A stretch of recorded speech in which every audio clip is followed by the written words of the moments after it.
ആരാ ദേവി? ഓ, ഇതാ ലക്ഷ്മിയാ. ന്യൂസ് അറിയാൻ വേണ്ടിയിട്ടായിരിക്കും. I don't want to talk to her. അതെ, കിടക്കല്ലേ? ഞാനും മീനു, നീ എന്ത് ചെയ്യാൻ പോവാ? ഞാൻ വായിക്കാൻ പോവാ. കിടക്കുന്നില്ല? ഇല്ല. ഓക്കേ.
മീനു എവിടെ? കാണുന്നില്ലല്ലോ. വാ നോക്കാം. മീനു, മീനു, മീനു.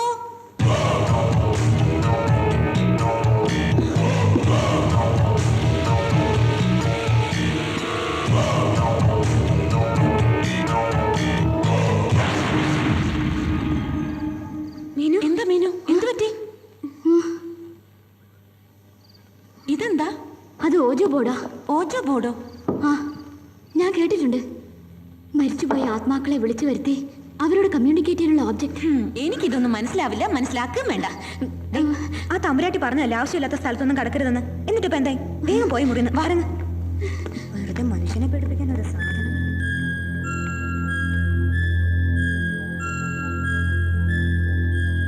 സാധാരണ പെൺകുട്ടികളല്ലവര്. They are bloody criminals. Father please. Charlie's Angels എന്നാണ് അവരുടെ ആംബുലൻസ് വിളിക്കുന്നത്. പോലീസുകാർ അവരെ വെറുതെ വിട്ടാലും ഈ പട്ടത്താഴത്തിൽ അച്ഛൻ വെറുതെ വിടാൻ പോകുന്നില്ല. ഹോസ്റ്റലിൽ നിന്ന് മാത്രമല്ല, ഈ കോളേജിൽ നിന്ന് തന്നെ അവരെ പുറത്താക്കും. ഈശോയാണ് സത്യം. Father please. ജീസസിന് വിചാരിച്ച് ഇത്തവണത്തേക്ക് മാത്രം. കർത്താവിന് ശേഷം ശത്രുക്കളെ സ്നേഹിക്കുന്ന ആളെന്ന ബഹുമതി എനിക്ക് വേണ്ട. നോ, അവരുടെ ഇവിടുത്തെ സ്റ്റഡീസ് ഇതോടെ തീർന്നു. ഇനി ഒന്നും എനിക്ക് കേൾക്കണ്ട. തനിക്ക് പോകാം. ഈശോ മിശിഹായ്ക്ക് സ്തുതിയായിരിക്കട്ടെ. അച്ഛന്റെ സ്തുതി ഇപ്പൊ എനിക്ക് വേണ്ടച്ചോ.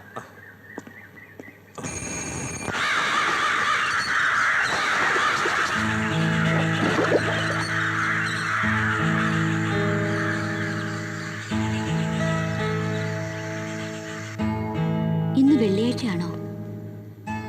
യെസ്. So what? നീ എന്തെങ്കിലും കാണുന്നുണ്ടോ? എന്ത് കാണുന്നുണ്ടോന്ന്? തമ്പുരാട്ടിയെ. മീനാക്ഷി, സ്വന്തം ശരീരത്തിൽ നിന്നും ആത്മാവിനെ വിഘടിപ്പിക്കാൻ വരെ കഴിവുണ്ട് ഈ തമ്പുരാട്ടിക്ക്.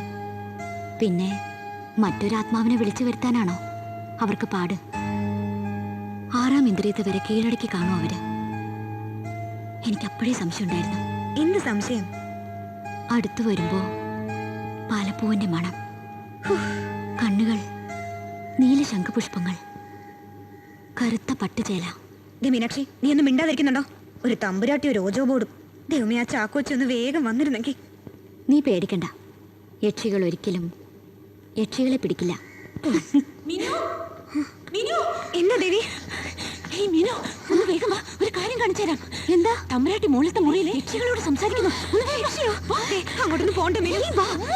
ശ്ശോ, മീനു നിൽക്കും. മീനു, ആ തമ്പുരാട്ടി പറഞ്ഞൊക്കെ മറന്നോ നീ? ഇവിടെ കാണേണ്ടതേ കാണാവൂന്ന്. കാണേണ്ടതൊക്കെ കാണാൻ, അറിയേണ്ടതൊക്കെ അറിയണം. നീ വരുന്നില്ല.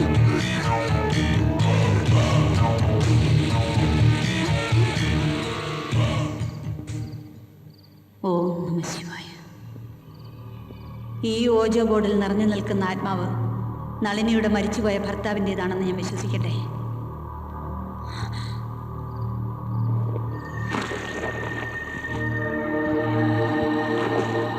എന്റെ ചോദ്യം നളിനിയുടെ ഭർത്താവിന്റെ മരണം ആത്മഹത്യയായിരുന്നു എന്നാണ്. അല്ല, കമ്പനി ആവശ്യത്തിന് പോയ ആള് ലോഡ്ജ് മുറിയിൽ വിഷം കഴിച്ച് മരിച്ചു എന്ന് എല്ലാരും പറയണേ. സ്വയം വിഷം കഴിച്ച് മരിച്ചതല്ലെങ്കിൽ പിന്നെ ആരാ വിഷം തന്നത്? പറയൂ, നളിനിക്കത് അറിയണം.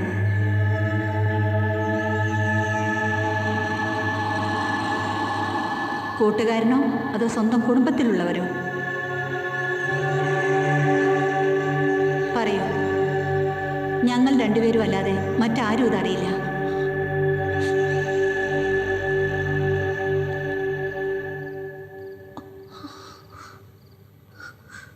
ഇല്ല, ഇപ്പോഴാ രഹസ്യം നമ്മളോട് പറയാൻ ആത്മാവിന് ഇഷ്ടമല്ല. കാരണം അന്യരുടെ സാന്നിധ്യം ആത്മാവ് അറിയുന്നു. നമ്മളെയാണ്